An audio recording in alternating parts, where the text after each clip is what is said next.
Today, we're getting technical? Well, to answer that question, we would need to analyze the thermal conductivity of titanium. I wasn't ready yet.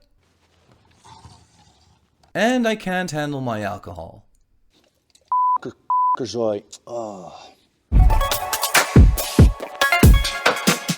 good? It's the Hunter Hoffman back with insane content! In this video, I'll show you a cheap and effective way to upgrade your brakes. But first, I want to give a shout out to F87 Source for inspiring me with his reviews. I'll link his reviews in the description below. Alright, so let's see what happened. So these are titanium brake pad shims. These shims will be installed between the brake calipers and the brake pads. What these shims do is that they insulate the brake caliper from heat generated by the brake pads during braking. And because they're titanium, they do a better job at insulating the brake calipers from conducted heat. Why is that, you may ask? Well, to answer that question, we would need to analyze the thermal conductivity of titanium. As we all know, the thermal conductivity of titanium is around 7 watts per meter Kelvin. Now, if we compare that to the thermal conductivity of stainless steel, which is around 16 watts per meter Kelvin, stainless steel appears to be more than twice as thermally conductive as titanium. If we would then compare that to the thermal conductivity of 7075 aluminum alloy, you know, the aluminum alloy with zinc as primary alloying element. How long is he gonna take? Wonder that if we can God. and we'll measure the maximum temperature. And that's why titanium is used for brake pad shims. Now, let's get these bad boys installed. Oh, no. So first we're going to get the car in the air. We're going to drive the car upon one of these. This is a tire cushion made by Tire Docks. My jack is too low to get the car in the air, so a little bit of additional height will allow me to get the jack under the car. Then we're going to quickly loosen the wheel bolts. Get the car in the air with the help of this power flex adapter.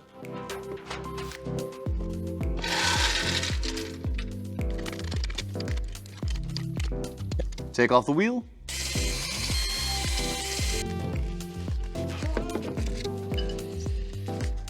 Check out the link in the top right hand corner of the screen for the proper install of these wheel studs.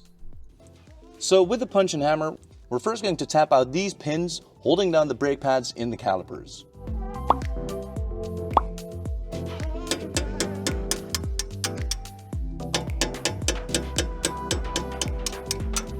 And then you can simply pull them out on the other side. That's 1. And that's 2. So as you can see, this clip comes undone as well. So then we're going to carefully take out the first brake pad.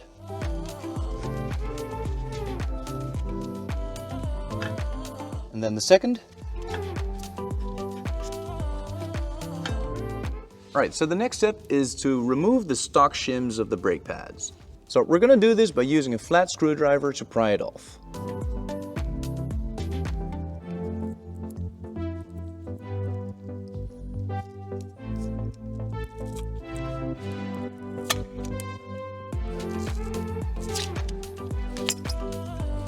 There we go. So now we're going to clean this area with some brake cleaner to get all the adhesive off.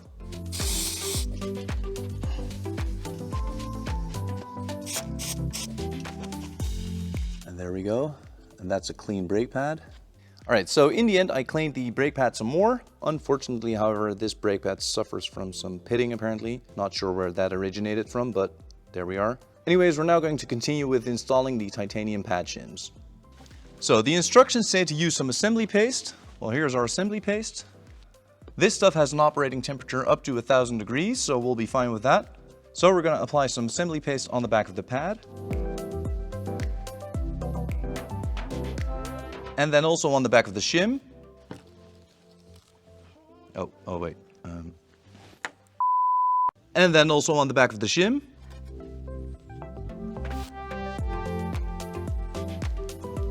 Like so. Then we're going to carefully install the shim on the back of the brake pad. And apply some pressure once it's fully lined up. And then we're going to finish it off by applying some assembly paste over here and over here so that it slides easily into the calipers again.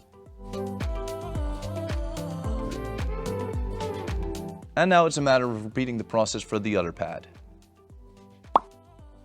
So before installing these back onto the car, we're also going to give this clip and these brake pins a bit of a clean.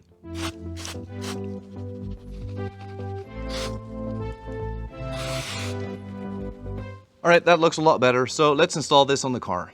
While we're in there, we're also going to give the caliper a quick clean. My seals appear to be in perfect shape. Good. Which isn't surprising because the car has only done 30,000 kilometers and has never seen a track before.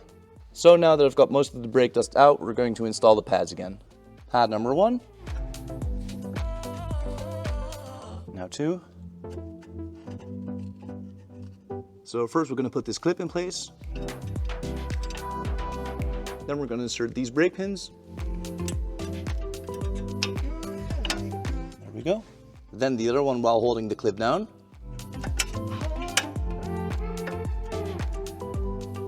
Then we're first going to hammer in the top one. Just place the punch to the back of the pin and hammer it in. There we go. When you hear the change of tone, you know it's in. And then repeat the process for the lower pin.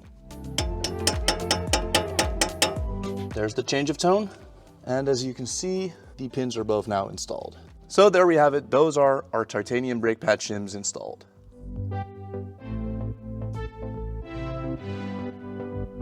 Alright, so as you can see, I was doing the rear brakes off camera. However, I just wanted to show you this real quick. One of the brake pads is a bit different. So as you can see here, this brake pad still has the brake pad wear sensor attached to it. So you can either disconnect it all the way back there. However, it's not really accessible, so I'm just going to do this brake pad off camera while it's still attached to the car.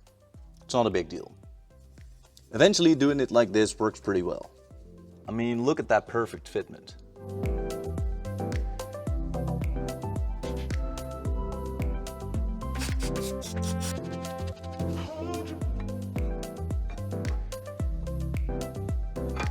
And now basically the same process I showed you earlier. And there we have our shims installed at the rear too.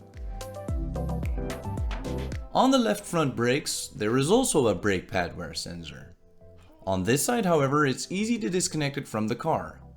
Simply unplug the connector and take it out of the brackets here and here, and then take it out of the caliper as usual. Alright, so then we also have these stickers. These stickers are stuck into the brake calipers to measure the maximum temperature of the brake calipers. So as you can see, Paragon offers guidelines on what the indicator readings mean. I'll link these in the description below. So why would these be useful then? First of all, when you track your car, you can easily see what the maximum temperature of your brake calipers will be. Calipers getting too hot may have serious consequences. Here are a couple of examples of calipers getting too hot. As you can see, the blue calipers can even change colors after getting way too hot.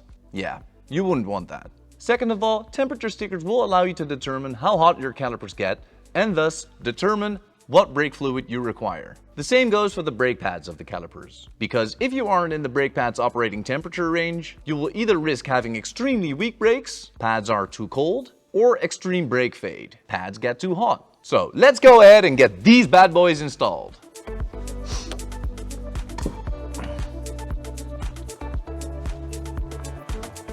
Alright, so before installing the stickers, we're first going to clean the caliper with some water and soap.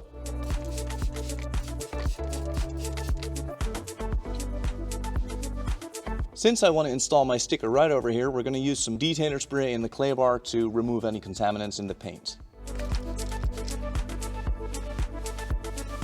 Then we're going to rinse it off with water and soap again. And dry it thoroughly.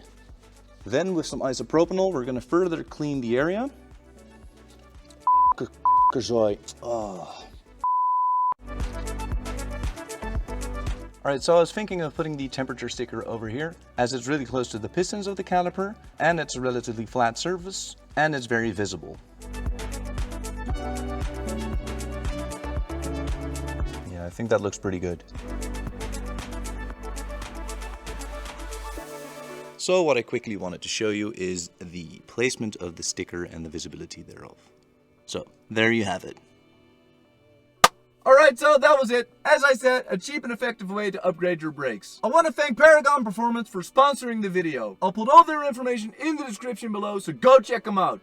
Guys, I'm not sure what's next. There are a couple of things going on behind the scenes. I'm either gonna sell the car and buy a new car, or I'm gonna keep the M2. I'm not sure. I'm not sure what to do with the channel as well, but as I said, I love making video for you guys. I love seeing the comments. I truly appreciate it. So we're not gonna give up until we hit that 1,000,000 subscribers! Guys, thank you so much for watching, and see you next time! What these shims do is they insulate the brake caliper from heat. The brake caliper from heat generated by the brake pads. What these shims do is they insulate heat. What these shims do is they insulate